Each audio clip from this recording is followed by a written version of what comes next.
എടാ, എന്റെ മാമൻ അമേരിക്കന്ന് വന്നടാ. പുള്ളി ഒന്ന് കാണണം. അതിലൊന്നും വലിയ കാര്യമില്ല.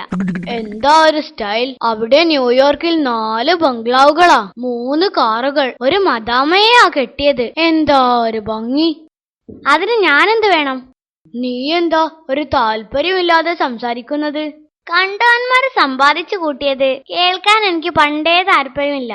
എടാ, അസൂയക്കും കഷണ്ടിക്കും മരുന്നില്ല. കഷണ്ടിക്ക് മരുന്ന് കണ്ടുപിടിച്ചു ചന്തുലേഖ. മുടി തഴച്ചു വളരും. ഓ തമാശ, നിനക്ക് അസൂയ തന്നാടാ. എടാ, സ്വത്തുക്കളൊക്കെ ഇങ്ങനെ കൂട്ടിവെക്കുന്നത് പാപമാ. എന്തു പാപം? എന്തിനാടാ ഇങ്ങനെ സമ്പാദിച്ചു കൂട്ടിയിട്ട് ഒരു ദിവസം പോണ്ടേ? എങ്ങോട്ട്? മനസ്സിലായില്ല. കാലിഫോർണിയയിലേക്ക്. എടാ, ചത്തുപോയാൽ എങ്ങോട്ടാ നമ്മൾ പോവുക? അത് സ്വർഗത്തിലല്ലേ? ഞാൻ സ്വർഗത്തിലായിരിക്കും, ഉറപ്പാ. നിന്റെ കാര്യം എനിക്കറിയില്ല. ഇത്രയും കോമഡി പറഞ്ഞ് വെറുപ്പിച്ച നിനക്ക് സ്വർഗമാണെങ്കിൽ എനിക്കും സ്വർഗം തന്നെയായിരിക്കും. അപ്പോ സ്വർഗത്തിൽ പോണെന്നുണ്ടെങ്കിൽ നീ നിന്റെ സ്വത്തുക്കളൊക്കെ ഇല്ലാത്തവർക്ക് ദാനം ചെയ്യുക.